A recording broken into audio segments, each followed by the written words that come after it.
வணக்கம். வணக்கம். உங்களை சந்திச்சதுல ரொம்ப ரொம்ப ரொம்ப மகிழ்ச்சி. நீங்க நேரம் கொடுத்ததுக்கு ரொம்ப நன்றி. எலெக்ஷன் ஏப்ரல் 23 தேர்தல் அனௌன்ஸ்மெண்ட் வந்துருச்சு. நம்ம தேவேந்திர குல வேளாளர்கள் சமூகத்தை பொறுத்த வரைக்கும் பாத்தீங்கன்னா நிறைய கட்சிகள்ல இருக்கிறாங்க, வேட்பாளராகவும் இருக்கிறாங்க, வாக்களிக்கக்கூடிய இடத்துலயும் அவங்க இருக்கிறாங்க, நீக்கமர நிறைஞ்சிருக்கிறாங்க தமிழகத்தை பொறுத்த வரைக்குமே. இப்ப ஒரே ஒரு கோரிக்கை நம்ம சமுதாயத்தை பொறுத்த வரைக்கும் அனைத்து மக்களுக்கும் ஒரே ஒரு கோரிக்கை என்னன்னா பட்டியல் வெளியேற்றம். நீங்க எப்படி பாக்குறீங்க? இந்த கோரிக்கை எப்படி இந்த நேரத்துல முன்வைக்கலான்றது ஒரு ஐடியா கொடுங்க. பட்டியல் வெளியேற்றத்தை பற்றி கடந்த 25 ஆண்டுகளாக தேவேந்திர குல வேளாளர் மக்கள் பல்வேறு தரப்பு அரசியல்வாதிகள்கிட்ட கேட்டுட்டு இருக்காங்க, சொல்லிட்டு இருக்காங்க. ஆனா நடைமுறைப்படுத்துவதற்கு நாங்களே எங்க அறக்கட்டளையின் சார்பாக திராவிட முன்னேற்ற கழக அரசுக்கு கடிதம் எழுதியிருக்கோம். அதிமுகவினுடைய பொதுச் செயலாளர் எடப்பாடி ஐயாவை பார்த்து நாங்க மனு கொடுத்துருக்கோம். மக்களுக்கு இது ஒரு சரியான நேரம். தேவேந்திர குல வேளாளர் மக்கள் அனைத்து கட்சிகள்லையும் வேட்பாளராக இருக்காங்க. அது அரசியல் என்பது அவங்களுடைய தனிப்பட்ட விருப்பம். ஆனால் தேவேந்திர குல வேளாளர் மக்களுடைய நீண்ட நாள் கோரிக்கை, நாங்க தலித்துகள் அல்ல, நாங்க எஸ்சியா இருக்க விரும்பல, நாங்க விவசாய குடிகள், நாங்க மன்னர்கள் காலத்திலிருந்து நாங்க வாழ்ந்து வாரோம். எங்களுக்கு எந்த விதமான செயல்களும் செய்வதற்கு இந்த தாழ்த்தப்பட்டவர் என்ற ஒரு செயல் எங்களுக்கு தடங்களாக இருக்கு. தொழில் செய்ய முடியவில்லை. அடுத்தால வியாபாரம் போன்ற இடங்கள்ல போகும்போது பிரச்சனை ஏற்படுது. அரசு அதிகாரிகளாக இருக்கும்போது எங்களுக்கு பதவி உயர்வு மற்றும் பல்வேறு காலகட்டத்தில் புறக்கணிக்கப்படக்கூடிய ஒரு சூழல் இருக்கு.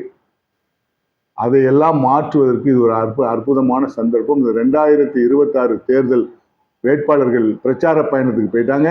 இந்த பிரச்சார பயணத்தில் தேவேந்திர குல வேளாளர் கிராமங்களுக்கு வேட்பாளர்கள் செல்லும் போது தேவேந்திர குல வேளாளர் மக்கள் நாங்கெல்லாம் முடிவெடுத்திருக்கோம். பட்டியல் வெளியேற்றத்திற்கு சட்டமன்றத்தில் போய் வேட்பாளராக எம்எல்ஏவாக ஜெயிப்பவர்கள் அங்கு சென்று எங்களுடைய கோரிக்கையை பதிவு செய்து அரசிடம் பட்டியலிடத்தினுடைய அனைத்து செயல்களும் செய்யக்கூடியவர்களாக இருப்பவர்களை மட்டுமே நாம் கிராமத்தில் சென்று ஓட்டு கேட்க எம் மக்கள் அனுமதிப்பதற்காக காத்து கொண்டிருக்கிறார்கள். அதை நம் மக்கள் தெளிவாக செயல்படுத்த வேண்டும் என்பது எங்களுடைய வேண்டுகோள். இந்த சந்தர்ப்பத்தையும் தேவேந்திர குல வேளாளர் மக்கள் நழுவவிட்டால் மீண்டும் காலதாமதம் ஆகிக்கொண்டே இருக்கக்கூடிய சூழல்கள் ஏற்படும்.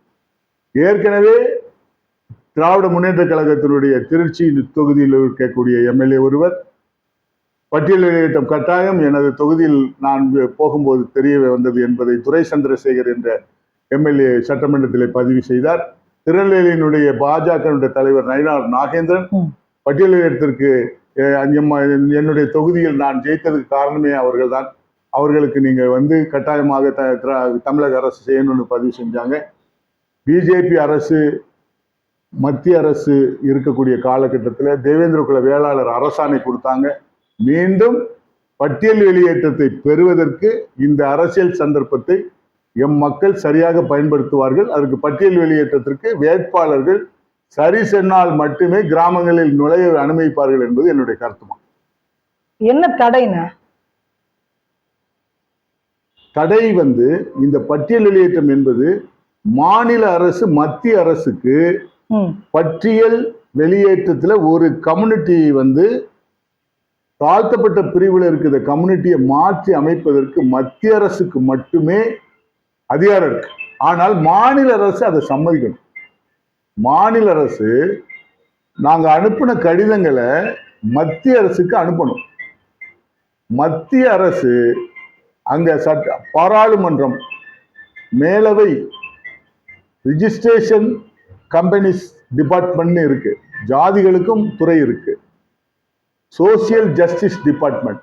இந்த நாளும் சரி பண்ண பிறகுதான் president of India, prime minister இவர்களுடைய ஒப்புதலோடு இந்த பட்டியல் வெளியேற்றத்தினுடைய தேவேந்திர குல வேளாளர் மக்களுக்கு பிசில சேர்க்கவா எம்பிசில சேர்க்கவாங்கிறத முடிவு செய்யணும். எங்களுடைய கோரிக்கை 1936 நாங்க பிசி பட்டியலில் இருந்ததுக்கு உண்டான ஆதாரங்கள் இருக்குது.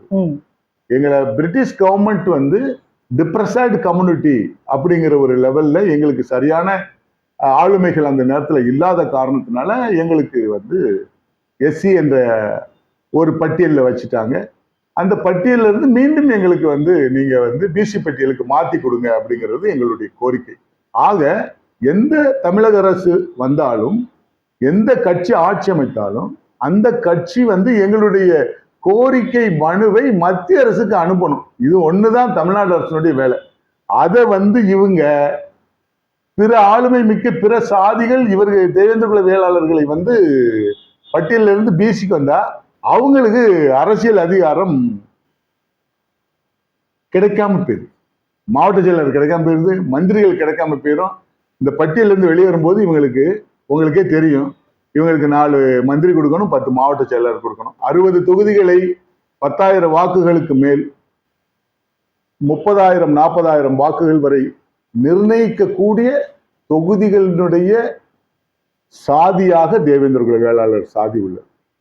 இவங்களுக்கு பொது தொகுதியில இந்த முறை ஒரு வாய்ப்பு வந்து சாத்தூர்ல கிடைத்திருக்கு. இதை போல அனைத்து கட்சிகளும் இவங்களுக்கு பொது தொகுதிக்கு கொடுக்காங்கனாலே பட்டியல் வெளியேற்றத்துல இவங்க தகுதியானவங்கன்னு தானே அர்த்தம். அத மக்கள் புரிஞ்சுக்கிடுவாங்க, அரசியல்வாதி புரிஞ்சுக்கிட்டாங்க. ஆக எங்களுக்கு வந்து இந்த தடைகளை தமிழக அரசு 2026ல வந்து புதிய ஆட்சி அமைக்கக்கூடியவங்க உடனடியாக இந்த மனுவை மத்திய அரசுக்கு அனுப்பி எங்களுக்கு வேறு அட்டவணையில எங்களை சேர்க்கணும். எஸ்சிங்கிற அட்டவணையில இருந்து, தாழ்த்தப்பட்டவர்கள் அட்டவணையில இருந்து, ஷெட்யூல் காஸ்ட்ங்கிற அட்டவணையில இருந்து எங்களுக்கு பேக்வேர்ட் அல்லது ஓபிசி எம்பிசி எது கொடுத்தாலும் சரி. ஆனா நாங்க வந்து அதுக்காக வந்து எஸ்சி என்பதை நாங்கள் குறைத்து மதிப்பிடவில்லை. அது ஒரு அட்டவணை. ஆனால் நாங்க எங்களுடைய வாழ்வாதாரத்துல, எங்களுடைய தொழில்ல எல்லாத்துலேயுமே வந்து ஒரு நல்ல நிலைக்கு நாங்க வரணும்னா இந்த இடத்துக்கு நாங்க மாற்றப்பட்டால் மட்டும்தான் எங்களுக்கு உண்டான அங்கீகாரம் கிடைப்பது என்பது எங்களுடைய கடந்த கால அனுபவங்கள்ல கிடைத்ததன் விளைவு பட்டியல் வெளியேற்ற கோரிக்கையை நம்ம கேட்கிறோம். இதாம உண்மை. இப்ப சமூக நீதி பேசக்கூடிய கட்சிகள் 2 கட்சியுமே, அதிமுக திமுக, பாஜகவாக இருந்தாலும் சரி, காங்கிரஸ் இருந்தாலும் சரி, சிறுபான்மையினர் அவங்களுக்கு கொடுக்கக்கூடிய முக்கியத்துவம் அப்படின்றது ஒரு விஷயம் இருக்குது. அப்ப இந்த 2 கட்சிகளுமே இத்தனை வருடங்களாக தமிழகத்தை ஆண்ட பொழுது ஏன் பட்டியல் வெளியேற்றம்ன்றதுல அவங்களுக்கு ஒரு தயக்கம் இருந்துட்டே இருக்குது. சமூக நீதி பேசிட்டு தானே இருக்கிறாங்க. அப்ப அவங்க வந்து அடுத்த கட்டம் அவங்க மூவ் பண்ணலாம்ல. உங்களுடைய கேள்வி அற்புதமான கேள்வி, அருமையான கேள்வி. அதாவது சமூக நீதி பேசுகின்ற 2 ஆட்சியாளர்களும் இந்த இடத்துல தேவேந்திர குல வேளாளர் மக்களுடைய வாக்குகள் அவங்களுக்கு தேவை. ஆனா அவங்களுக்குடைய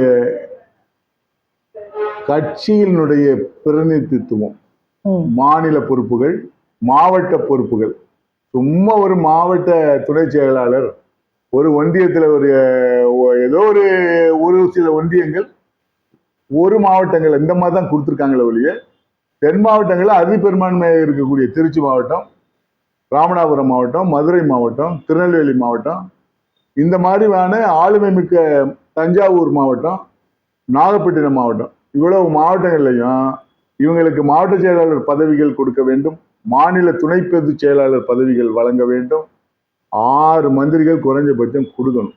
அதுவுமே வந்து இவங்களுக்கு இவ்வளவு தகுதி இருக்கிற இவங்களுக்கு இன்னும் ஆயுதம் நடத்துற மந்திரி தான் கொடுக்காங்க. இவங்களுக்கு உயர்கல்வித்துறை கொடுக்கலாம், விவசாயம் இவங்க தானே பார்க்காங்க, இவங்களுக்கு விவசாயத்துறை மந்திரி கொடுக்கலாம், கல்வியாளர்கள் நிறைய பேர் இருக்காங்க, கல்வி மந்திரி கொடுக்கலாம், உள்ளாட்சி மந்திரி கொடுக்கலாம். அந்த மாதிரி நிறைய ஆளுமைகள் இருக்க போதிலும் இவர்களை மேலே விடாமல் தடுக்கக்கூடிய பிற சாதி சக்திகள் அதற்கு தடையாக இருக்கு. வரும் காலங்களில் அதை உடைத்தெறிவதற்குண்டான காலம் நெருங்கிவிட்டது. பட்டியல் வெளியேற்றம் பெற்றால் உடனடியாக இது எங்களுக்கு நிச்சயமாக கிடைக்கும். அப்ப இந்த சமூகத்தை, குறிப்பாக நம்ம ஷெட்யூல்டு காஸ்ட் சொல்லக்கூடிய இந்த சமூகத்தை வந்து வாக்கு அரசியலாக தான் பாக்குறாங்க. எந்த கட்சி வந்தாலும் அப்படி பாக்குறீங்களா? தேவேந்திர குல வேளாளர்களையும் அரசியலுக்காக தான் பயன்படுத்துறாங்க. அரசியலுக்காக தான் பயன்படுத்துறாங்க. அதுல எந்த மாற்றுக்கிறது? அரசியல் இல்லாத குடும்பமும், அரசியல் இல்லாத நாடும், அரசியல் தெரியாத குடும்பமும், அரசியல் தெரியாத நாடும் ஒருபோதும் வாழ முடியாது.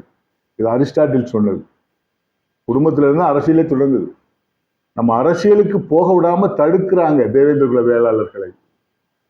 அந்த அரசியலுக்கு போகிறதுக்கு வந்து எல்லா ஆளுமைகளும் இருந்து ஒதுக்கப்படுறாங்க. அதற்கு காரணம் இந்த தலித்தில் இருக்கிற காரணம். அதுக்காகத்தான் நாங்க வந்து பட்டியல இருந்து வெளியே போகணும்னு நினைக்கிறோம். இப்போ நம்ம சமூகத்துக்கு மட்டுமே பாத்தீங்கன்னா 18 விழுக்காடு இடஒதுக்கீடு கொடுத்துட்டு இருக்கிறாங்க. இப்ப நீங்க கேட்கிற பிசி இல்ல எம்பிசி அப்படி மாறும் பொழுது இந்த இடஒதுக்கீடு அப்படின்ற விடயம் என்ன ஆகும்? இங்க இருந்து கழிச்சுக்கிட்ட வேண்டியதான். நாங்க 5% இங்க இருக்கோம் குறைஞ்சபட்சம். அங்க 5% வந்து இங்க தூக்கி போட்டு இந்த 5% குறைய ஃபில்லப் பண்ணிக்கிட்ட வேண்டியதானே. 18ல ஒரு 1% 3% அருந்ததிற்கு போயாச்சு. 2% 1% வந்து ஷெட்யூல் ட்ரைபுக்கு போயிட்டு மீதி 15 இருக்கு. இந்த 15ல 5 போயிட்டுன்னா இந்த 14 ஆக்கிற வேண்டியதான். இங்க வந்து கூடுதலா சேர்த்துற வேண்டியதான். ஒன்னை குறைச்சி ஒன்னு கூட சேர்த்துடலாம், ஒன்னும் தப்பு இல்லை. இப்ப நீங்க பாத்திருப்பீங்க, உச்ச நீதிமன்றம் வந்து ஒரு தீர்ப்பு கொடுத்திருக்கிறாங்க. என்ன சொல்லியிருக்காங்கன்னா, பௌத்த மதம், புத்த மதம், இந்து, இந்த 3 மதங்கள்ல இருக்கக்கூடியவங்க தான் தலித், அவங்களுக்கு தான் அந்த சலுகைகள் கிடைக்கும். அதை தாண்டி வேற மதம் மாறுறாங்க இல்லையா, குறிப்பாக கிறிஸ்டினா மாறிட்டு நீங்க எங்களுக்கு வந்துட்டு அந்த இடஒதுக்கீடு நீங்க கொடுங்க, அந்த சலுகைகள் எங்களுக்கு கொடுங்க அப்படின்னு கேட்கறாங்க இல்லையா, அதெல்லாம் பண்ண முடியாதுன்னு சொல்லியிருக்காங்க. அதாவது இது வந்து அரசினுடைய சில கொள்கை முடிவுகள், சட்டத்தின் சில முடிவுகள். அப்படி வந்து அரசியலமைப்பு சட்டம் இருந்தால் மட்டுமே தான் சில நிகழ்வுகளை நம்ம செய்ய முடியும். ஏன்னா தாழ்த்தப்பட்ட மக்களுக்கு வந்து கிறிஸ்தவர்களாக உள் புகும்போது அவங்களுக்கு வந்து நிறைய சலுகைகள் இழக்கிறாங்க. ஆனா நாங்க தான் தேவேந்திர குல வேளாளர் மக்கள் வந்து எங்களை பிசி கொண்டு போங்கன்னு சொல்றோமே, எங்களுக்கு எதுனாலும் ஒண்ணுதான். அதனால எங்களை பொறுத்தவரை இந்த சட்டம் பொருந்துவதற்கு வாய்ப்பு. ஆமா, நாங்க பிசி போறாங்க, எங்களுக்கு ஆக்சுவலி வந்து இந்த சலுகை தேவை இருக்கு, அவசியம் இல்லையே. அது மற்றவர்களுக்கு கேட்டாங்கன்னா அது தகுந்தபடி சட்டம் தன்னுடைய கடமையை செய்யும். உச்ச நீதிமன்றம், நீதிமன்றங்கள் இருக்கின்றன, அவைகள் தன்னுடைய செயல்களை உறுதிப்படுத்தும். ரொம்ப ரொம்ப நன்றிண்ணா. உங்களுடைய கோரிக்கையை வந்து முன் வச்சுட்டீங்க. கண்டிப்பாக இது வந்து அரசாங்கத்துக்கு கேட்கும் அப்படின்னு நான் நினைக்கிறேன். இப்ப இருக்கக்கூடிய கட்சிகளுடைய அந்த பிரச்சாரத்திலையும் இதை வந்து முன்னெடுக்கணும். ஸோ நம்ம மக்களும் வந்து இந்த கோரிக்கையை தொடர்ச்சியாக வைக்கணும். நிச்சயமாக மிக சிறந்த ஒரு மாலை நேரத்தில் அரசியல் வேட்டை பத்திரிகையிலிருந்து வந்திருக்கக்கூடிய நிறுவனர் தங்கை ஈஸ்வரிக்கும் அரசியல் வேட்டைக்கும் மிக்க நன்றிமா. நன்றி.